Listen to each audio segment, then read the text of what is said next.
Assalamu alaikum, dear students. Welcome to the Life Sciences. In Life Sciences, today our topic of discussion is gills. In gills, we will look about introduction and comparative anatomy of gills. So, let's start our topic. Gills. Most fishes breathe with internal gills which develop as a series of pharyngeal pouches. We can see here these are the gills. यहाँ पे बेटा आप देख सकते हैं ये gills जो है डेवलप होते हैं एज अ फ्रिंजियल पाउच। यहाँ पे इसकी आप डेवलपमेंट देख सकते हैं, ये एक पाउच के तौर पे डेवलप हो रहे हैं। यहाँ ये देख सकते हैं इसका एक पाउच बना हुआ है, इसको क्या कहते हैं? फ्रिंजियल पाउच कहते हैं। The pharyngeal pouches arises as outgrowth of the pharyngeal endoderm. Let's see बेटा, this is pharyngeal endoderm. ये जो आपको दिखाई हुई है ये pharyngeal endoderm है और इसके अंदर ये जो पाउच बन रहा है ये इसकी आउटग्रोथ है, बाहर की तरफ मूव कर रही है ना, एक्टोडर्म की तरफ मूव कर रही है, तो इसकी क्या होती है? आउटग्रोथ होती है। एट द सेम टाइम उसी वक्त ectodermal grooves grow towards each pharyngeal pouch. Let's see here. अगर आप बात को गौर से समझेंगे तो समझ आ जाएगी बेटा।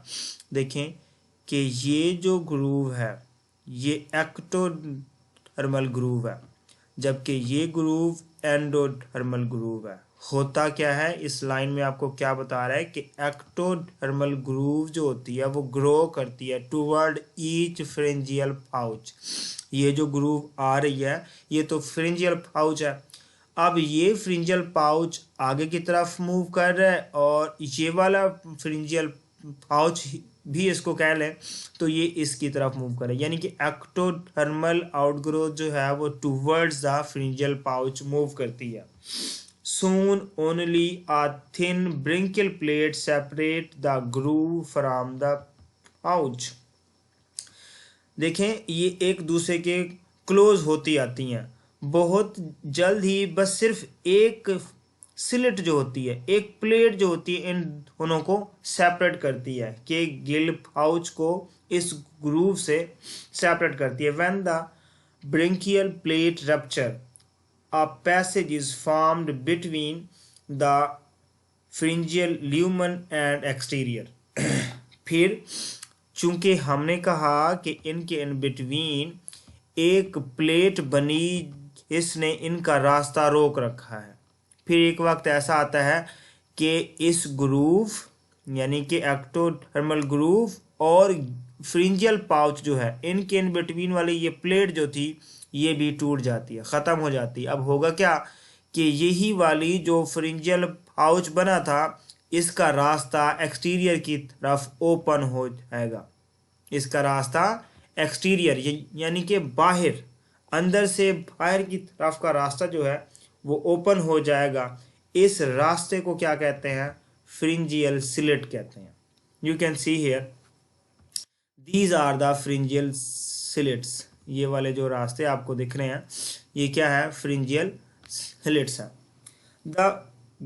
Then gill filaments develop in the wall of some of these slits to form the gill pouches. Water enters and leave the pharyngeal cavity in variety of ways. मुख्तलिफ तरीकों से वाटर इंटर भी होता है और लीव भी होता है pharyngeal cavity के अंदर। Here is comparative perspective of gills. First of all, we will discuss about the comparative anatomy in anathons. Anathons are less fishes may have 5 to 15 pairs of gill pouches, यानी कि इनके पास 5 से लेके 15 तक के Gill pouches होते हैं। एग्जाम्पल आपको दी है Myxine glutinosa. Myxine glutinosa hosa. You can see here. This fish is the Maxine glotin hosa. Usually has 6 ears, but sometimes there are 5 to 7. You can count these: 1, 2, 3, 4, 5, 6 and 7. यहाँ पे इसके पास जो है कितने हैं? 7 गिल्स स्लिट्स हैं ये, और इन्हीं के बैक साइड पे पीछे, जैसे हमने पिछले वाले में देखा, इन्हीं के पीछे गिल पाउचेज होते हैं. अनदर हैगफिश, हीलोस्टोमा, has from 5 to 15 years of gill pouches. Here, next is the among the lampreys, Pteromyzon has 8 embryonic but 7 adult pair of the gill pouches. In this lamprey, you can count 7 pairs: 1, 2, 3, 4, 5, 6 and 7. ये इस side पे भी हैं और उसकी दूसरी sides पे भी होंगे. The gill pouches in Anathan are connected to the pharynx by afferent branchial duct and exterior by the efferent branchial ducts. Here is the Pteromyzon fish. इस टीरोमाइजोन फिश के अंदर आप ये गिल पाउचेस भी काउंट कर सकते हैं. 1, 2, 3, 4, 5, 6 and 7 Gill pouches you can count. In hexene, या इसको हेक्साइन फिश कहते हैं, and it's relative efferent branchial ducts open through the common external opening. It is the Maxine or hagfish. Lampreys possess 7 pairs of the gill pouches. पीछे भी हमने count किया, यहाँ इस फिगर में भी आप इसके 7 पाउचेस आउट कर सकते हैं. बेशक ये आपको 7 जो दिख रहे हैं, these are not the pouches but these are gill slits. हमने शुरू में पढ़ा कि behind the gill slits, each gill slit के पीछे एक गिल पाउच होता है, that are linked with the pharynx by internal gill slits and with the outside by external gill slit. Water enter and leaves through the external gill slit because there is no link between the nasal passage and pharynx. In adult lampreys, pharynx end blandly. Adult lampreys में pharynx end होती है blandly. इसका कोई ending point हम consider नहीं कर सकते because at metamorphosis pharynx becomes subdivided into esophagus on the dorsal side and pharynx on the ventral side. अब जब मेटामॉर्फोसिस होती है तो यही फेरिंग्स जो है इसी को डिवाइड कर दिया जाता है, किसमें?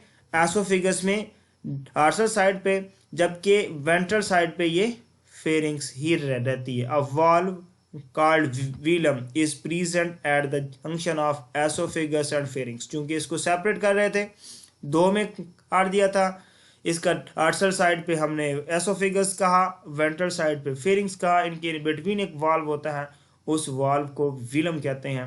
व्हीलम prevent the blood of host and other food material to enter into the pharynx.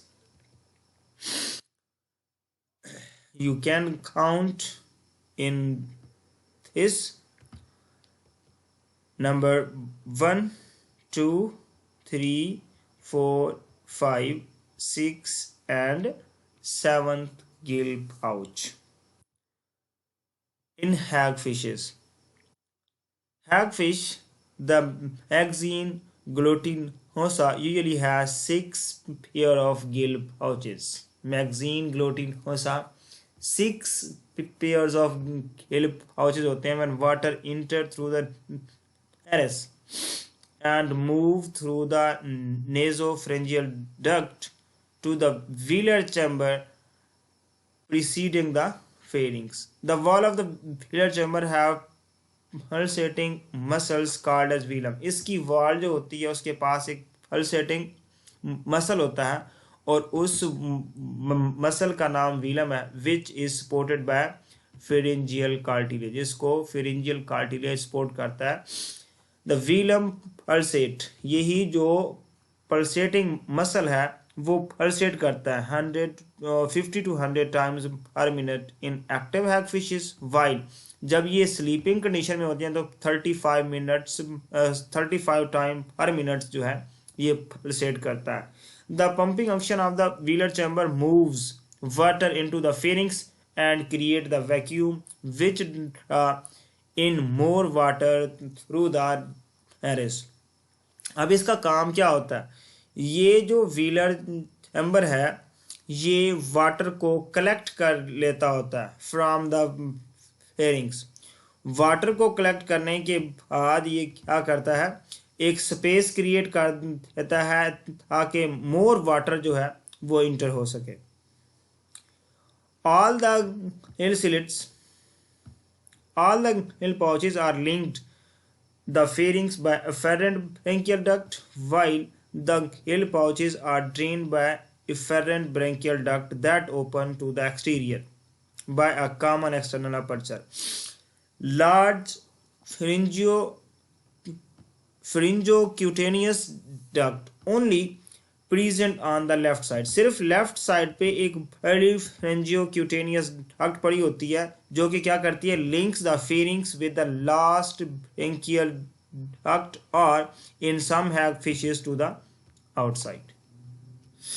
Okay बेटा, that was all about of our today's lecture.